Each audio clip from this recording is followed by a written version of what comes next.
రామ్ చరణ్ 15వ సినిమానే ఇంకా రిలీజ్ కాలేదు. అప్పుడే 17వ సినిమా గురించి చర్చ మొదలైంది. మధ్యలో 16వ సినిమా కూడా ఉంది. ఈ క్రమంలో 17వ సినిమా గురించి సోషల్ మీడియాలో చర్చ గట్టిగానే జరుగుతుంది. నిజానికి రామ్ చరణ్ 17వ సినిమా సుకుమార్తో ఉంటుందని సంవత్సరం క్రితమే క్లారిటీకి వచ్చేసింది. ఇక ఈ సినిమాలో రామ్ చరణ్ ఎంట్రీ హార్ట్ హిట్టింగ్గా ఉంటుందని కూడా రాజమౌళి కూడా హిట్ ఇవ్వడంతో ఈ సినిమాపై అంచనాలు భారీగా పెరిగిపోయాయి. తాజాగా మరోసారి రామ్ చరణ్ 17వ సినిమా తెరపైకొచ్చింది. ప్రస్తుతం సుకుమార్ అల్లు అర్జున్తో పుష్ప 2ను తెరకెక్కించే పనిలో ఉన్నాడు. దాదాపు షూటింగ్ పూర్తి చేసుకున్న ఈ సినిమా ఆగస్టు 15న ప్రేక్షకుల ముందుకు రానుంది. ఈ సినిమా తర్వాత రామ్ చరణ్తో చేసే సినిమాపై ఫోకస్ పెడతారంట. వీరి కాంబోలో రంగస్థలం లాంటి ఇండస్ట్రీ హిట్ వచ్చింది. ఇప్పుడు రంగస్థలం సీక్వెల్ కోసం వీరు చేతులు కలపబోతున్నట్లు తెలుస్తుంది. అందుకే ఇప్పుడు మరోసారి రామ్ చరణ్తోనే సినిమా చేయాలని భావిస్తున్నారంట సుకుమార్.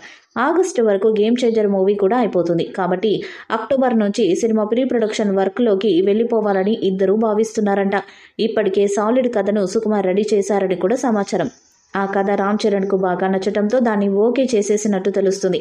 ఈ సినిమా బడ్జెట్ దాదాపు 450 కోట్లు ఉండబోతున్నట్టు తెలుస్తుంది. దీన్ని కూడా మైత్రి మూవీ మేకర్స్ నిర్మిస్తారని ప్రచారం జరుగుతుంది. మరి ఈ సినిమా ఏ రేంజ్లో ఉంటుందో అని అప్పుడే అంచనాలు మొదలైపోయాయి. త్రిబుల్ కి ముందు రామ్ చరణ్ కెరీర్లో రంగస్థలం పెద్ద హిట్గా ఉంది. కెరీర్ మొదట్లో వచ్చిన మగధీర రికార్డులను రంగస్థలం బదలుగొట్టింది. ఇప్పుడు ఆ చిత్రానికి సీక్వెల్ వస్తే 1000 కోట్ల సినిమాగా నిలిచే ఛాన్స్ ఉంది. మరి వీరి కాంబోలో వస్తున్న రెండవ చిత్రం రంగస్థలానికి సీక్వెల్ లేక కొత్త సినిమానా అనేది చూడాలి. ఈ వీడియోపై మీ అభిప్రాయాన్ని కామెంట్ బాక్స్లో తెలియజేయండి. వీడియో మీకు నచ్చితే లైక్ చేయండి, షేర్ చేయండి, కామెంట్ చేయండి. మరిన్ని అప్డేట్స్ కోసం మన ఛానల్ని సబ్స్క్రైబ్ చేయండి. అలానే పక్కనే ఉన్న గంట సింబల్ని గట్టిగా కొట్టండి.